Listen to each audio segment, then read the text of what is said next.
Now, I demonstrated the meaning of Biyadik al Khair in application to the following verse, change of night and day, but I did not apply it to the verse itself in which you find this little mention, Biyadik al Khair. Kulillahumma Malik al Mulk. God is the sovereign and possessor of everything. So he gives whomsoever the mulk, that is the sovereignty, whomsoever he pleases, and takes away sovereignty or possession from whomsoever he pleases. Now, this is a very, very uh, intricate statement in the sense that if you give uh, divine authority to every change of government, then like in the olden era of the Middle Ages, Christian monarchs believed that they have divine sanction, so they are empowered to do anything. Then our position will be very similar to theirs. And the Holy Quran will give them the authority, all sovereigns authority, all right. For instance, General Zia has come and he has taken this position. He is Allah's vicegerent.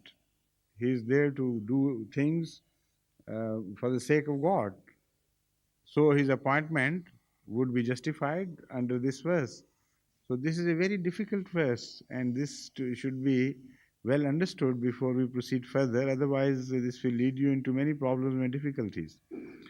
And particularly in the light of what I have already explained, if Shaya means desired thing, and Mantasha would obviously mean what you so desire. So here, in fact, the question of predetermination comes into picture, and it should be well understood before we proceed to under to a better proceed to attempt understanding it in its true perspective. If predetermination means, and if it only means, that every act which we do is predetermined by God and is willed by God, every thought which occurs to us, whether we reject it or accept it, is predetermined. And if we accept it, then it is predetermined, and if we reject it, then it is predetermined. Then all the responsibility of everything in the world would be shifted to Allah. As such, this will also shift. So, what harm if so much other things have been taken over by God and as ultimate responsibility? Then a little change of governments here and there would not add much to the burden, which already has been shifted to Allah's shoulders. So, first of all, decide what happens there. Then you will come to understand this better. In reality, the laws of nature, which are God's creation, and He has positively uh, started, the cause and effect chain system here in this world is a predetermination itself. The lawmaker is the one who determines. Lillahil mulk and lillahil amr, they are two expressions of the same thing with slight difference in emphasis.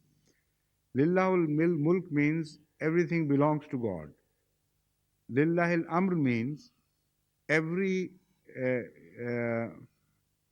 right of ordering about, every right of decision rests with God because He is the Malik. So God has connected these two things, and this is very important for us to understand. Later on, one day I'll explain this. Why? Because this is the tool in our hand with which we will solve later on the political philosophies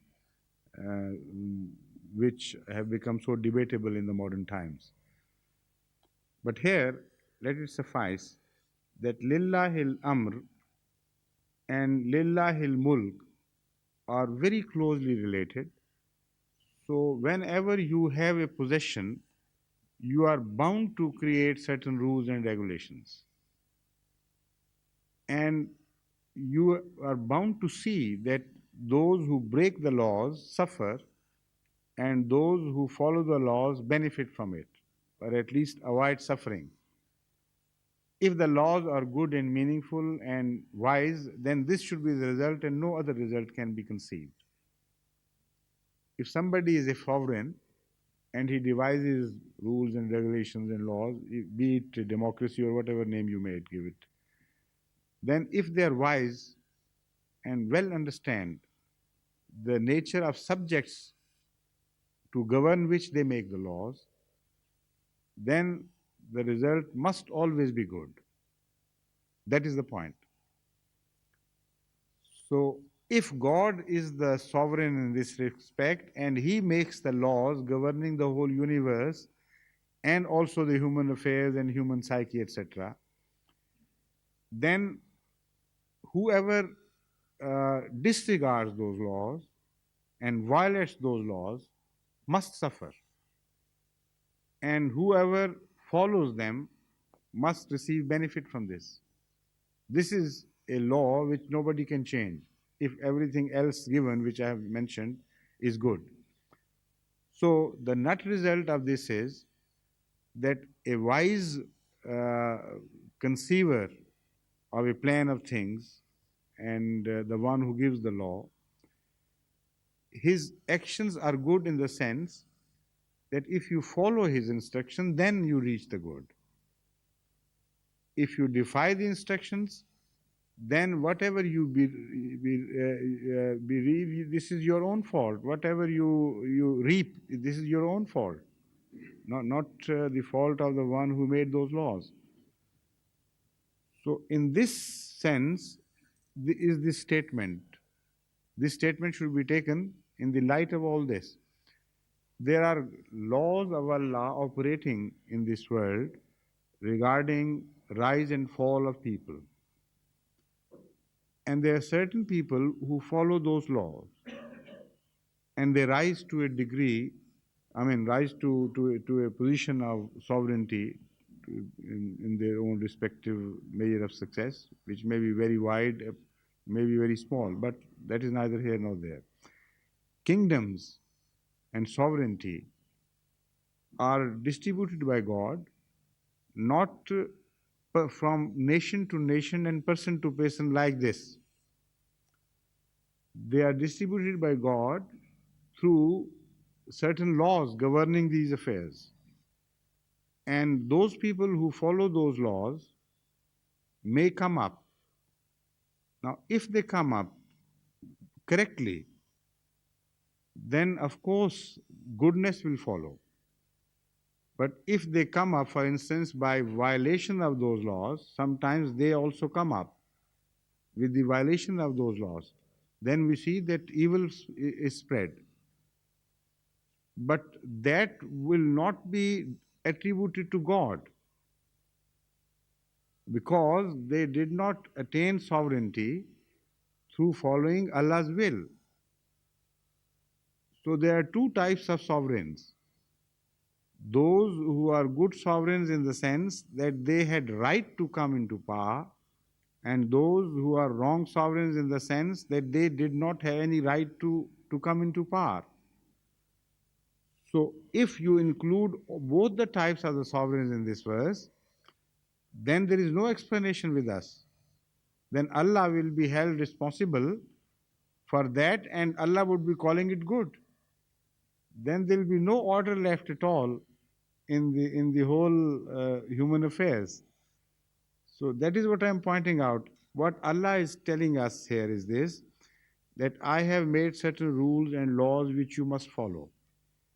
If you follow them and then you rise to sovereignty, that is good. Because from Allah's hands only good flows. That will be good for you. But if you violate, that is not mentioned here, that is mentioned elsewhere. Then what happens?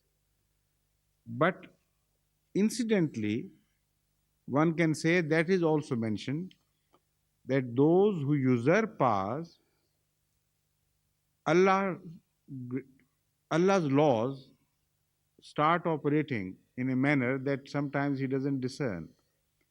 And then that power is taken away from him. So when you include that bit of statement into this whole affair, then the things become to ease a little bit for us and become more understandable. Then the meaning would be, in two ways we can explain this verse away. Number one, Allah means to say, if you follow my laws which I have made, because malakiyat and making of laws go together, as I've proved it elsewhere. Then, if you come to power, then that you will find it good, because you address me as saying, Bayadik al khair, whatever comes from you is good. And following those laws, even if you lose power, that will be good for you. Don't keep sticking to power.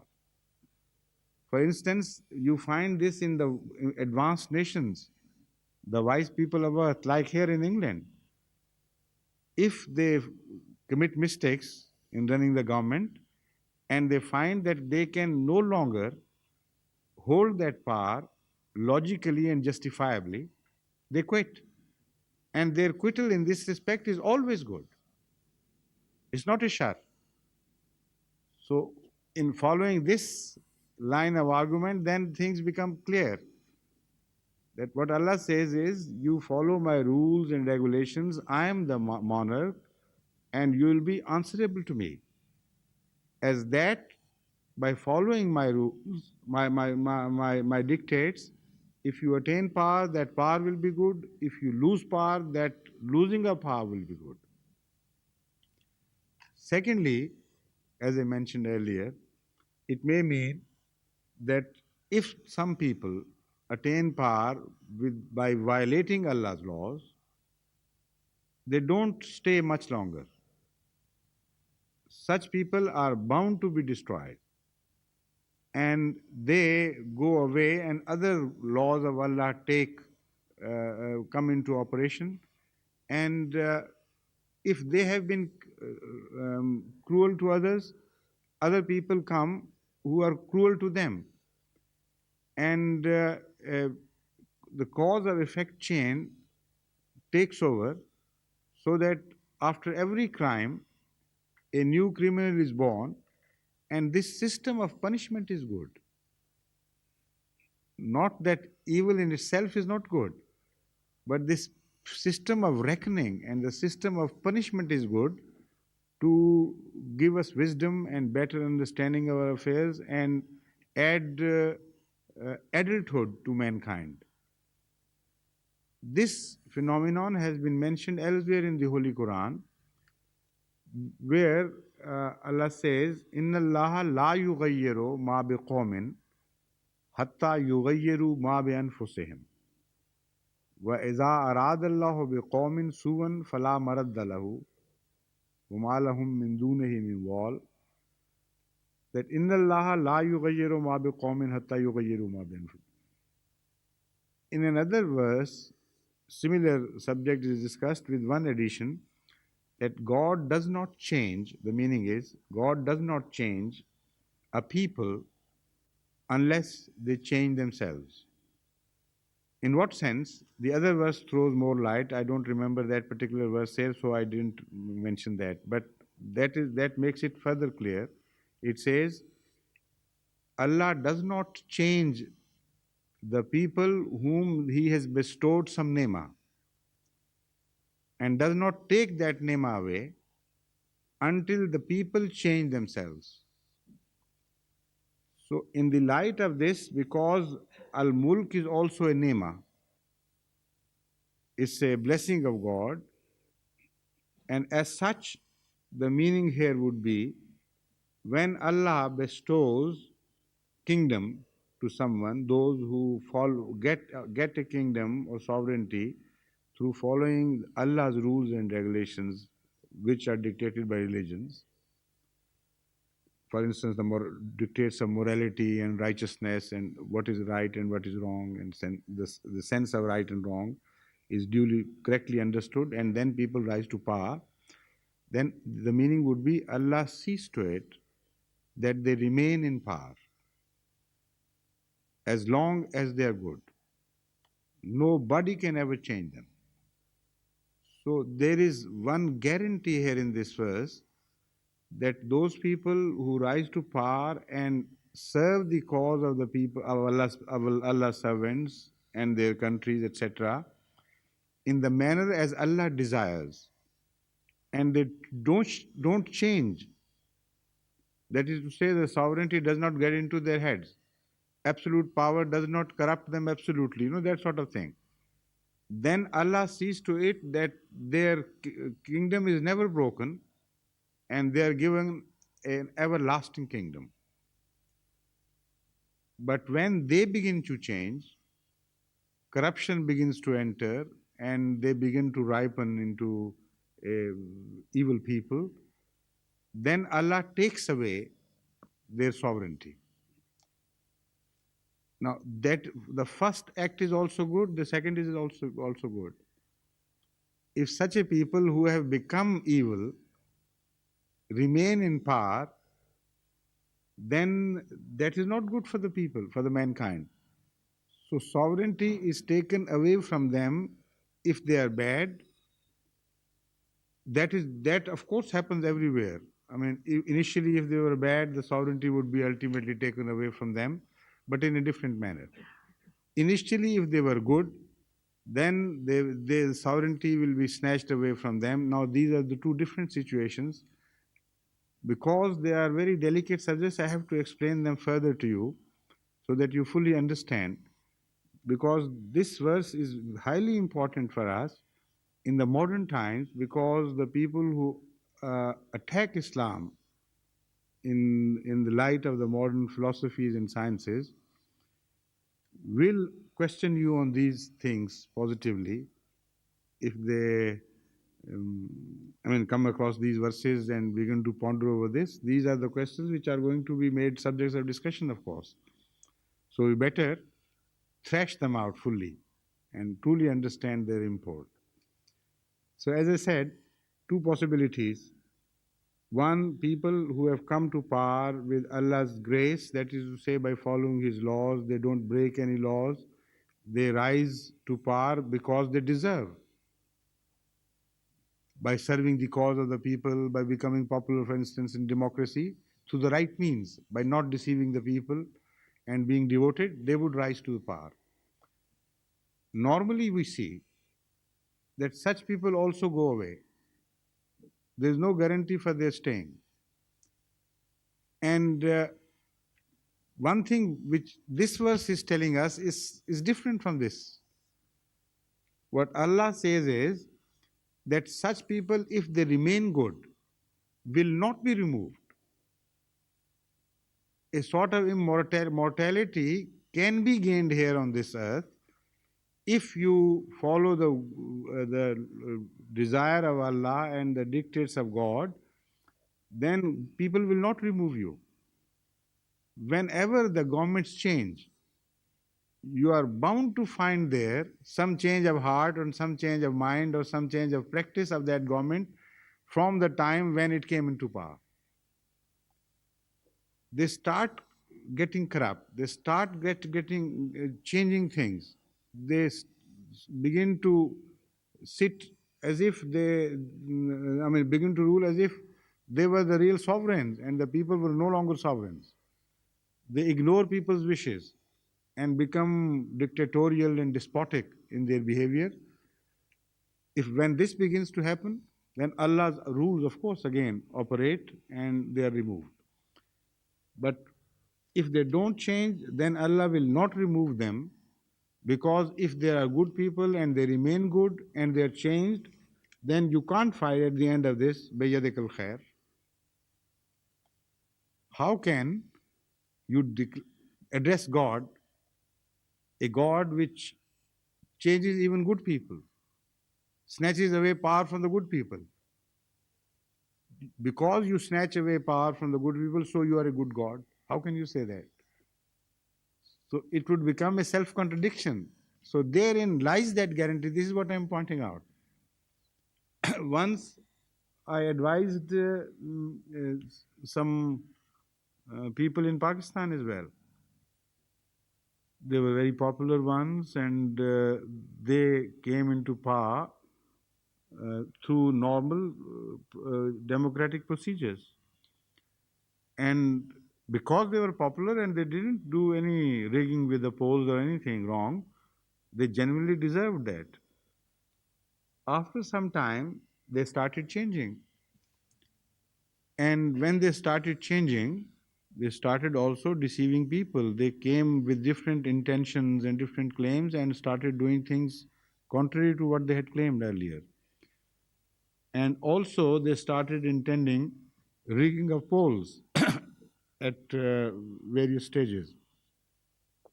Once it so happened in Faisalabad, for instance, and their Ahmadi workers were also, you know, very familiar with them, and they thought they would help us. And when they wanted certain objectionable conduct, some certain objectionable practices from these Ahmadi workers, I told them off. I said, no, we are only partners in goodness, not in evil. So they said, this is how people stay into power. This is essential. You don't understand politics. I said, you don't understand politics. I have been taught policy by Allah, by the Holy Quran. And the politics of the Holy Quran is that you stick to good and Allah will see to it that you are not removed. You will stay. And if you do not stick to good, then whatever you do, you are bound to be wiped out of this face of earth, now or later, because Vayadikal Khair, God has khair in him, and he does not change hands in sovereignty as long as people no longer deserve to remain in power.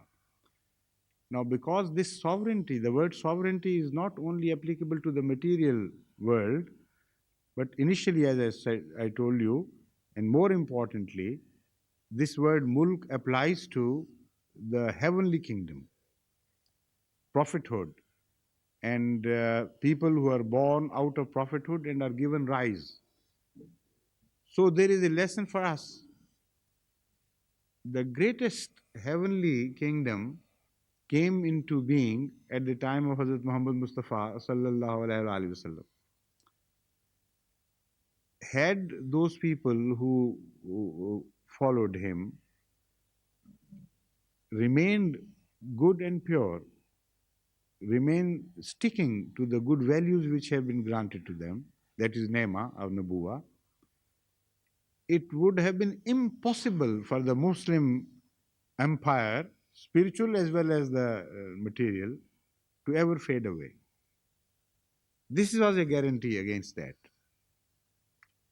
And today the world would have been a completely different world altogether.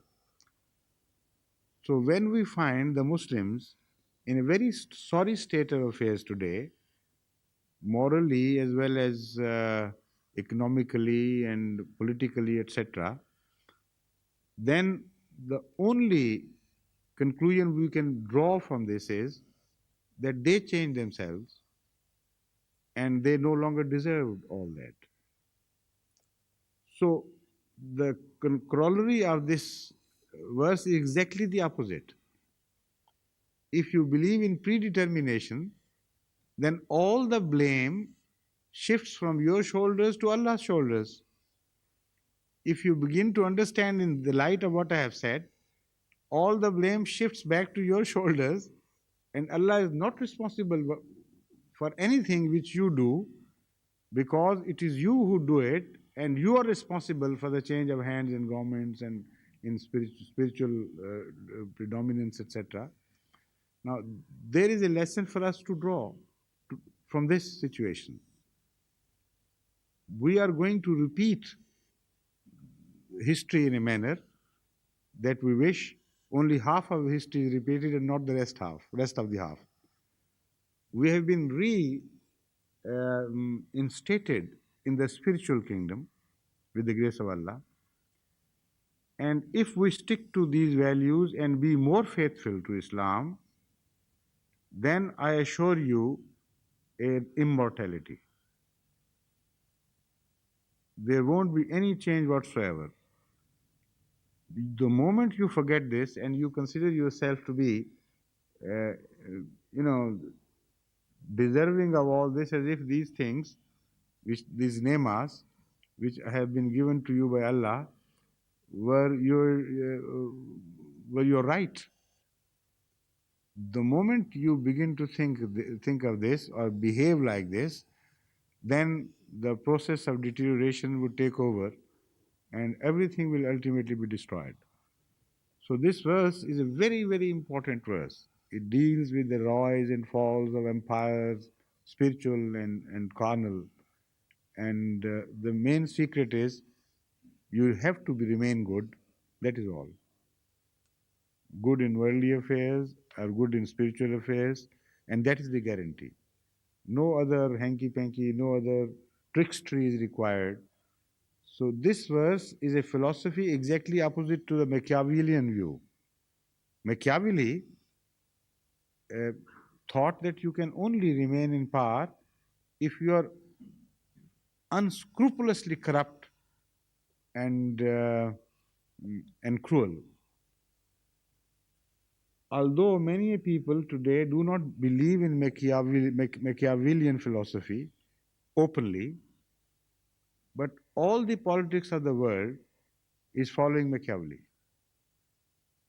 If you analyze the political horizon of the world today, ultimately they believe in Machiavelli. They say he was right. You have ultimately to seek refuge in some sort of corrupt behavior, corrupt manners, corrupt attitude towards things. Otherwise, you can't survive this world, this modern world. So politics has become another word for corruption. Diplomacy has become another word for duplicity and falsehood. So if this is true, and I find this to be exactly true in the modern affairs, and also if this verse is true, then they can't stay. Do whatever they may. These people are bound to be destroyed and wiped out. Because according to the statement of this verse, if you have changed and you're no longer good, if you remain absolutely and permanently, then بَيَدِكَ الْخَيْرِ, that part of the statement is not correct. So God has to change you for the sake of the people, so that a goodness follows your destruction. So therein also lies the message which I try to deliver during my tours, even particularly in Canada this time. And they agreed, but they said, well, we can't do anything about it, you know. Many politicians discuss this, and some were, in fact, so deeply influenced by this Islamic attitude, which is very simple, as simple as simple as can be. Yet it is so deep, so rich, that they were overwhelmed when they analyzed it and they understood the true impact of this, and they said, yes, that's the only way out. But there is no way out, you know.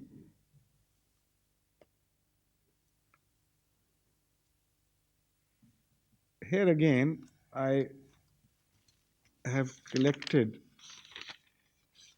a tradition for you, which I forgot to mention last time, so I must tell you of this.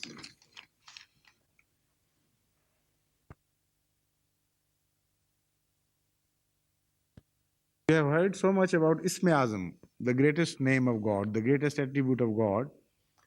And here is one tradition attributed to Ahmad sallallahu alaihi wasallam. Whether it is right or wrong, I don't know.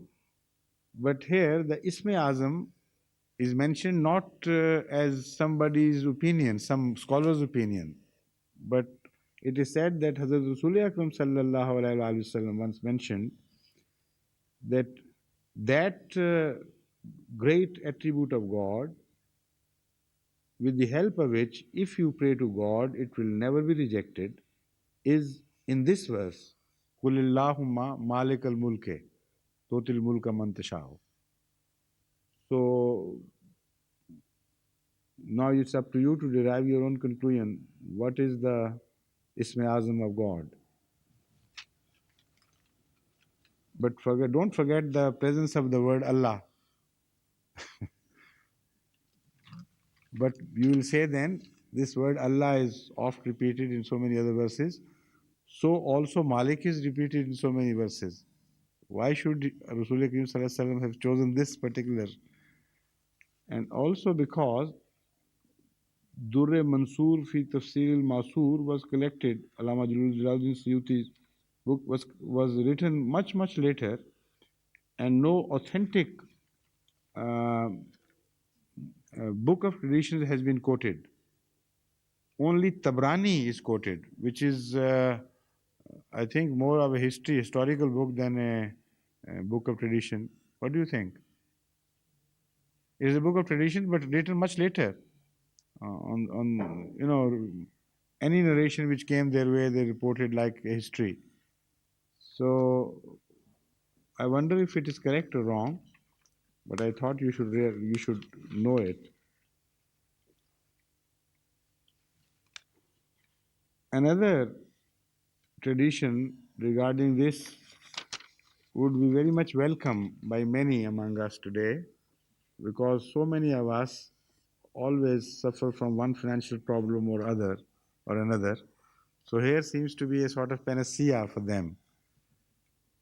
Hazrat Maaz bin Jabal is reported by Allama Mahmud Alusi in Ruhul Maani as quoting it from Hazrat Rasul Akram sallallahu alaihi wasallam, that when Maaz bin Jabal complained of his debts, overwhelming debts to Hazrat sallallahu alaihi wasallam, he told him, should I not tell you, do you really want to get rid of these debts? So he said, yes, I do mean. He said, then you recite the verse, Qulillahumma Malik al Mulk, till innaka ala kulli shayin qadir.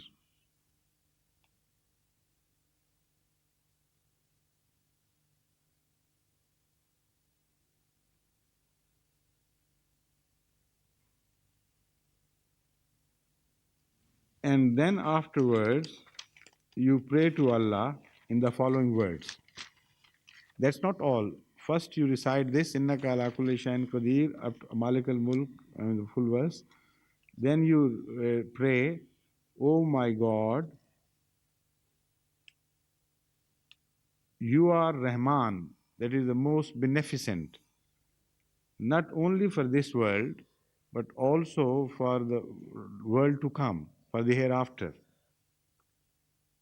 Also, you are oft repeating in your mercy and kindness, that is Rahim, and you bestow things on whomsoever you please, and hold your hand from whomsoever you please. Please remove all my debts. After this, it is said, if he prays in these words, then if there is somebody is under debt to a degree as if his debts are of the weight of the whole earth, whole earth, even then God would remove his debts. Now I quoted this because I wanted to point out a certain tendency in the quoting of traditions, of which you should be well aware, and you should be warned against accepting everything without examination and um, without due caution I have noted that the traditions which were collected earlier, they have a very special style, and there is a purity of style which one can say without any further investigation that that style belongs to Rasul Kareem Sallallahu Alaihi Wasallam. It speaks for itself. But those traditions which are collected much later, they have so much addition and embellishment about it. And the style of expressions is such that there is always something within you which prevents you from accepting it as a whole. You begin to wonder if Rasul Kareem sallallahu alaihi wasallam could have said it. The statements which are collected in the early part are brief. The statements to the same effect, which are collected in much during much later period, are large, enlarged, and much more wordy. Now, what do you understand from this? It should have been the other way around. If the statements were correct, then it should have been the other way around. When you are closer to the source, then you remember more. When you have distanced yourself, traveled away from the source, then you remember less and less. And those traditions which appeared 300 years after or 500 years after, they should have been very short and brief statements. Persons should have said, I have forgotten all about it. Only what I remember is that this was the effect of his instruction. So if it is the other way around, then there must be something wrong. Once I remember in Masjid Mubarak, Rabwa, somebody quoted a tradition which was very long and so well embellished. Although the subject matter was such that everybody wanted to believe it, but I started wondering, I said, how can it be possible that Rasul Akram Sallallahu Alaihi Wasallam would be describing all this? You know, things to the effect that when Adam was born, he was shown on the horizon, name written Muhammad Rasulullah all over the horizon, and then when other prophets were born, name one after the other, the prophets were named. This happened and that happened and that happened. It was a very, very long story which had absolutely no evidence, no physical, real evidence in the real world, in the real life. And the style was such as somebody else who, who wanted to build stories, past stories for that matter, once sat and started weaving these tales. So later on, I asked the same scholar where he had taken, where did he find this tradition? And it was reported that this tradition first appeared in Islamic literature in Spain 600 years after the demise of Ahmad Sallallahu Alaihi Wasallam. Imagine for such a long tradition, which covered perhaps 2 pages, full-scale pages, to appear after 600 years of Rasul Kareem Sallallahu Alaihi Wasallam's demise, and not to have been mentioned anywhere in earlier period. So that tells you the whole story. So all those traditions which are reported by most of the commentators of the Holy Quran should not be accepted in totality unless you first examine them and truly begin to understand their their relationship with other sayings of Rasulullah or the verses of the Holy Quran. If they fit well, even if they are longish, even if they may appear to be doubtful, if they don't contradict with his style or with the general style of Islamic teachings, then you may accept it, no harm at least. A good thing is said, which he might have said. That's the sort of attitude. But the moment you begin to find these things, you must suspect something to be wrong there. So Rasul Kareem Sallallahu Alaihi Wasallam couldn't have said something which is obviously wrong. The whole weight of earth, the whole earthload of debts will be removed if you say these words. So, this is how Islam was ultimately turned into stories and tales by these Muslims. Sometimes somebody misunderstood the meaning and misquoted, but most often than not, late in the later period, there were people who were devoted to concocting to things and attributing to Surah Kareem Sallallahu Alaihi Wasallam, and they enjoyed embellishing things and telling tales. And even earlier, in the earlier period, such people had started, unfortunately, to make their presence felt in the Islamic world, obnoxious presence felt, in fact. Hazrat Imam Bukhari quotes that once he pursued the line of a tradition and wanted to trace it to the original living source, and he traveled far and wide, and ultimately he reached a place where an old gentleman was sitting in a, um, in a room. I think it was. You remember this? Pardon? No, no, no, no, no. I think he mentioned a sort of recluse room underground, like basements nowadays. So the man was living in a basement, a sort of recluse who had broken all contact from the world, and he had very large, big white beard and a very impressive personality. So Hazrat Imam Bukhari approached him and said, I am told that this is a tradition of Rasulullah Kareem Sallallahu Alaihi Wasallam, which was related by you, narrated by you to somebody of this name. So he said, yes, yes, sit down, and you're right. I did it. I narrated it. So Hazrat Imam Bukhari asked him further, who reported it to you? That is what I wanted to find out, because between you and Ahmad Sallallahu Alaihi Wasallam there is about 200. When Hazrat Imam Bukhari came 200 years from Rasulullah Sallallahu Alaihi Wasallam, I think. But whatever the time was, he said, so many years have passed. Who were in between you and Rasulullah Sallallahu Alaihi Wasallam? He said, none. I said, what do you mean? He said, I am making them myself. I know if Rasulullah Sallallahu Alaihi Wasallam had lived, he would have said things like this. And he said, look here, all this library, the room full of papers and writings, he said, all this has been made by me. And I'm so sure, that what Rasulullah's trend is and what he would have said. So I'm spreading goodness. There is nothing, no harm. So in the name of goodness, if it had started happening in the time of Imam Bukhari, what might have happened at the time of Allama Mahmud Alusi and others. So out of love for Rasulullah Kareem Sallallahu Alaihi Wasallam, they accepted, unfortunately, this material. But out of love for Rasulullah Akram Sallallahu Alaihi Wasallam, we should reject.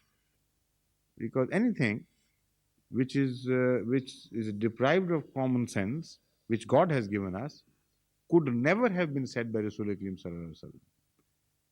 And if they insist it was said, then they should try it. Anybody who is under load of debts, then he should go on taking debts right and left, and say a few words like this, and his debts would be removed. I mean, this is absurd. What I believe is that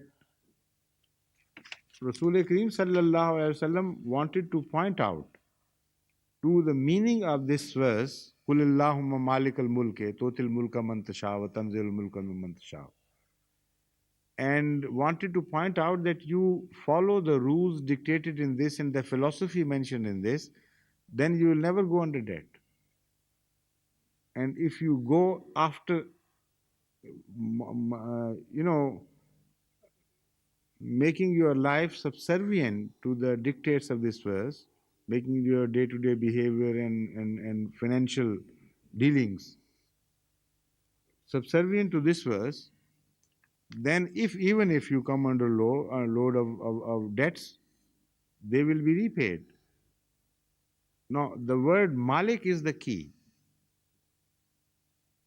Malik al-Mulk is a very important expression which points out that no illegal or unjust transactions should be made in finances at all.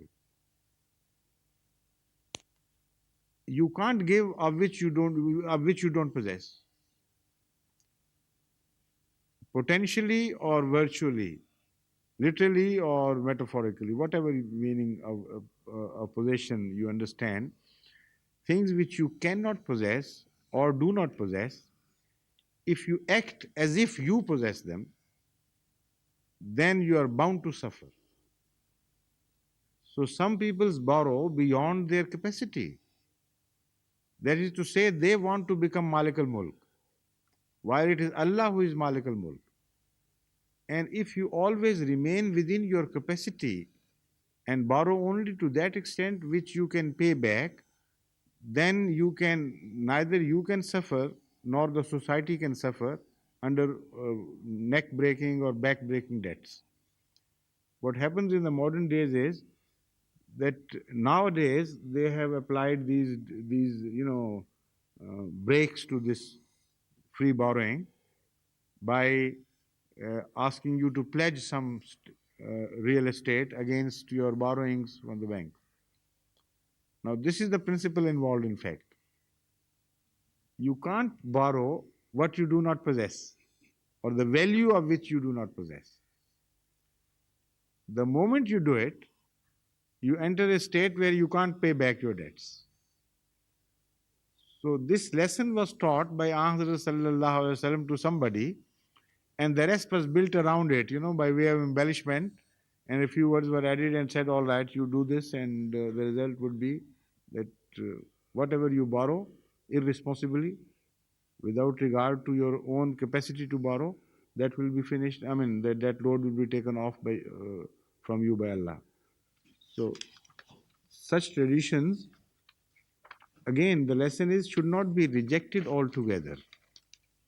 Personally, I am inclined to believe that there are very few people like the one I reported from Hazrat Imam Bukhari, but most of those who interpolated with traditions did it either through mistake, by forgetting things and trying to remember it, they remembered a few extra words, or they explained things away, suggested things after mentioning a tradition that you can use this and you can use it in this manner and that manner. Like sometimes you find Hazrat Imam Abu Huraira doing the same thing. And sometimes the Muslim ulama, while debating certain issues with us, attribute the sayings of Hazrat Abu Huraira to Rasul Kareem Sallallahu Alaihi Wasallam to prove their point. And then in response, we tell them, no, it is here that the statement of Rasulullah Sallam finishes, and it is here that the statement of Abu Huraira begins. Now, this we can do because those scholars of the quality of Hazrat Imam Bukhari, etc., were very careful.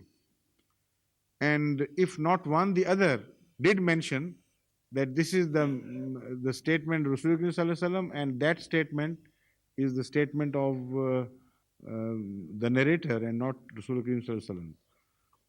But this strict application of cautiousness is no longer found in the later period. So things got mixed up, even inadvertently. I don't blame them altogether as forgerers, because among them are very great scholars of, very high station in Islam. It's impossible for you to believe that they forged things, but out of love or whatever they thought, they accepted material which they shouldn't have normally accepted. But still, it was woven round some kernel, some central statement of Rasulullah Kareem Sallallahu Alaihi Wasallam. So you should try to find out which that statement might have been. This attitude is essential for Ahmadis, and if you understand this attitude, then you can better deal with the Ahle Quran as well. The Ahle Quran are those who rejected the tradition in toto. They said, because of so many problems, the passage of centuries, then the interpolations, misunderstandings, additions, subtractions, explanations, etc., it's very difficult, if not impossible, to find out what Rasul Kareem Sallallahu Alaihi Wasallam might have said. So the easy way out is to reject it all together and just stick to the Holy Quran and consider it to suffice. Once an Ahle Quran was debating this issue with me, I said, suppose I told you that in the sand by the bank of a certain river, there is gold mixed in sand, say by 1% or so. Will you just reject that in disdain and walk away and say, because there are 99 particles of sand, why should I bother to reach one particle of gold and do or go through all that labor? I said, if people, even with less percentage of gold, much less percentage of gold, have spent their lifetimes sifting gold from sand. So you care even less for Rasulullah Akram Sallallahu Alaihi Wasallam sayings, which are pure treasures. So it is not for us to reject it. If unfortunately something impure has been mixed, it is for us to find out the pure part and go through all the labor which we can apply. Then Allah will reward you. And in the case of Rasulullah Kareem Sallallahu Alaihi Wasallam sayings, also there are muhkamat and there are mutashabihat, like we discussed in the earlier verses. I have found traditions which work as muhkamat. And in the light of those traditions, this work is made so easy of finding out what thing might have been said by Rasulullah and what might not have been said. So one should not reject everything in totality, even the exaggerated, those traditions which appear to be very much exaggerated, out of shape, on which if you work, you always find some reward. If not always, mostly you find some reward.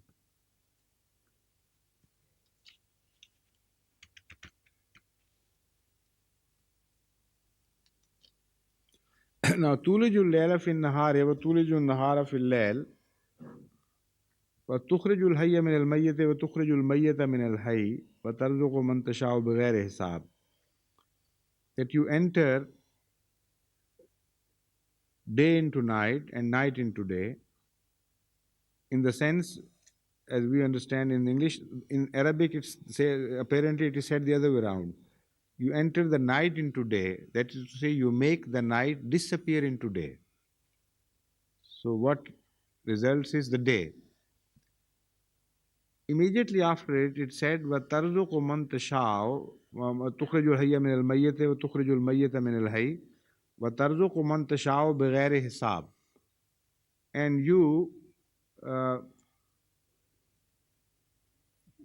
provide provision, spiritual or material, to whomsoever you please, without reckoning, without keeping an account, that is to say, unlimitedly. The scholars who have discussed this have not mentioned, not to my knowledge, I have tried to find out, but they have not mentioned the relationship between the phenomenon discussed and tarzuqu man tasha'u bighairi hisab. They discuss the first part of the verse and finish with it, and then they turn over to the last bit, tarzuqu man tasha'u bighairi hisab, and finish with it, but don't establish any relationship. While there is such a positive relationship that it is overwhelming, and that relationship again was not known to the earlier man. Particularly the man of Rasulullah's time had no knowledge of this relationship between night and the phenomenon of alteration of night and day and rizq, provision of rizq. Now you can imagine this phenomena of turning right into day and day into night also speaks of shortening of days and lengthening of days and vice versa. Gradually, night disappears, loses to the day, and the day loses to the night. This is also a meaning. This meaning has been mentioned by many earlier scholars. I mean, this is a valid meaning through the Arabic expression that shortening of nights and shortening of days alternately, this phenomena has also been mentioned. And then تخرج الميت من الحي تخرج الحي من الميت وتخرج الميت من الحي. You take the dead out of the living and living out of the dead. Now, these two things have a positive direct bearing with the system of provision. Remove them, and it is impossible to conceive of a system of sustenance of provisions for mankind or for any life. Suppose this, this declination in the degree of the axis of the earth by 23.5 degrees had not occurred. If that had not been so, then the days and nights could not be governed by this decreasing and increasing phenomenon. Then the situation will become completely different. And there is no way here to demonstrate to you, but let me pick up this cup of unused kahwa. Now this, suppose this is the earth, this is revolving parallel to the sun. Now, if it is revolving like this, the day and night will be exactly equal in this position. Exactly equal. If the axis is parallel, I mean. So, this verse will not operate here. Then what would happen? What wrong will it do to the system of provision? This is what we have to see. The earth is also moving, so it comes here. And as long as it remains in this position, there will be total day for many months, complete full day on this part of the earth and a complete full night on the other hemisphere of the earth. The result would be that all life would die out here and all life would die out there. When the earth emerges for the equal days here, after a while it will pass from this position after 3 months and then again enter. So whatever life was reborn within that 3 months period will also be totally destroyed. That is one thing. The other thing is that those people who know the natural geography, the geography which deals with the motions of air, winds, etc., and the changes of weathers, they establish beyond doubt that had that axis not declined to a degree as it is, or even if it has deviated to a very slight from its exact position as we find it, the balance in nature would have been overthrown, and the result would be that there would be no life possible on this earth. Because the weather will also be so adversely affected. The motions of the winds and their carrying of certain temperatures from one region to the other, and there are so many factors involved which the scientists have calculated, and they say this is just the right inclination of the axis whereby this change of day and night is born, and which is responsible for our sustenance system here on this earth.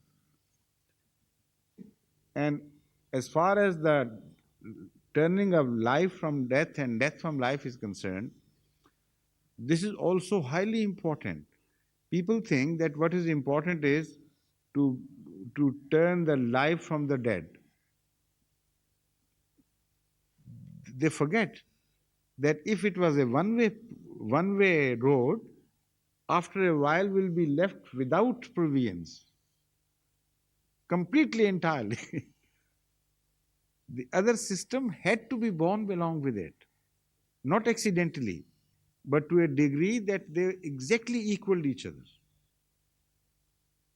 So totally well balanced that ultimately all the sources remain as if untapped. And this re entry or recycling of life into death is well governed by laws of nature which are very intricate and very wide in their operation. And they create a balance in life which otherwise would have become impossible. Now, this is a very interesting subject. I'm proposing to enlarge this subject during my addresses on the existence of God in some places later on. So I won't take more of your time now. But I assure you, this is a very interesting subject. Those MD students who know ecology and who know something of biology, etc., and chemistry, organic and inorganic, they will find this very interesting. That had the laws for turning life into death not been extensively made, there would have been no possibility and no guarantee of getting provisions for sustenance and survival. So this is why God says, وَتَرْزُقُ مَنْ تَشَاءُ بِغَيْرِ حِسَابٍ, and you provide to whomsoever. Now the word provision is directly related. Why does he say بغير حساب? And what does it mean man tashao? The fact is that the previous natural phenomenon which has been mentioned, which is responsible for the system of provisions, is well accounted for and well balanced. You can't call it بغير حساب. A thing which is based on strict mathematics cannot be called بغير حساب. Everything is measured, everything is well balanced. You do this and get that much amount. So there is no question of بغير حساب here. If you sow seeds and follow the laws of nature, according to a mathematics which can be applied, you can get the maximum to that and the minimum to even to zero sometimes. But there is a mathematics employed every time you try to multiply your provisions by following the laws of nature. So why does Allah say بغير حساب? What does it refer to? Now there is one reference is to a mathematics which is unknown to us. And that is to say, every time people, when calculated how long shall we survive with the available sources of provision, even in the many hundred years ago, when they pondered over these questions, they calculated, and according to their calculations, the world would have come to an end by this time, or before early, even much earlier. And you extend the calculations backward in history, and the provisions should have got completely exhausted much earlier. So if you go by hisab, which we know, we simply can't guarantee for the survival of any life here on this earth. So بغیر hisab, to our reference, in Allah's knowledge, there is a hisab, of course, for everything. With application to us, it seems that we are being given بغیر hisab, because this, what is the theory? Marshall's? Malthus, yes. Malthus's theory of progression of life and the progression of provisions in relation to each other is so frightening that if that theory were correct, even today we might have run out of our provisions already. But as we reach this stage, new sources of provision are appearing before us more and more and more. Now we have learned to live in the heavens. That is a very significant breakthrough. We have learned to live under the ocean surfaces, deep down on the bottom of oceans, like Japan has already done. And we have learned to uh, convert food from algae found in the sea, which were considered to be previously totally unfit for human usage, and nobody could conceive of deriving anything from it. Now you can find meat prepared from those algae. And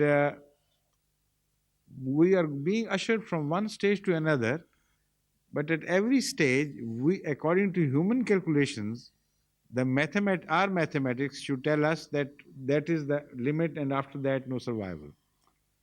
So as we see it, we see that God is doing it بغیر حساب. His mathematics doesn't come to an end at all. It knows no boundaries. It goes on increasing. So that is one meaning of بغیر حساب.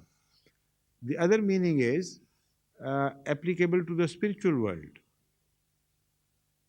There, actually, literally, by both by the application of both our standards and God's standards, what He rewards us is بغیر حساب.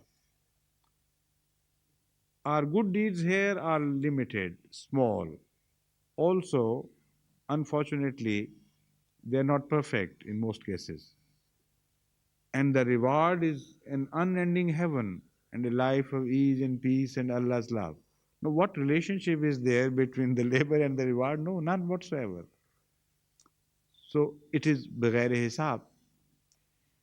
Now you again turn in the light of this and turn back to the material world, and then you suddenly begin to see that here also you are being provided بغیر حساب. In this sense, that whatever you put in as your labor, what you derive is far more than what you should have been given. So Allah gives you not to the measure of your in according to the measure of your labors, but بغیر حساب, in this sense.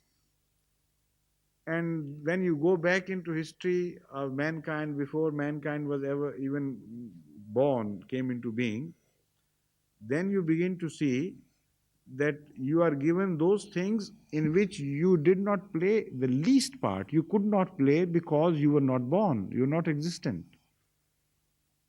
Even a billion years ago, even more than that, things were prepared for you by God, in whose making you could not have taken any part whatsoever. So where is the hisab? Tell me now. Where is the hisab involved of labor and reward, application of mental qualities or physical qualities, and the result thereof? Nothing whatsoever. So suddenly, what emerges to us is that both the world here is بغیر hisab, the world of provision, and the world in the of the hereafter also is بغیر hisab. So I think for tonight that should suffice. The day after tomorrow, inshallah.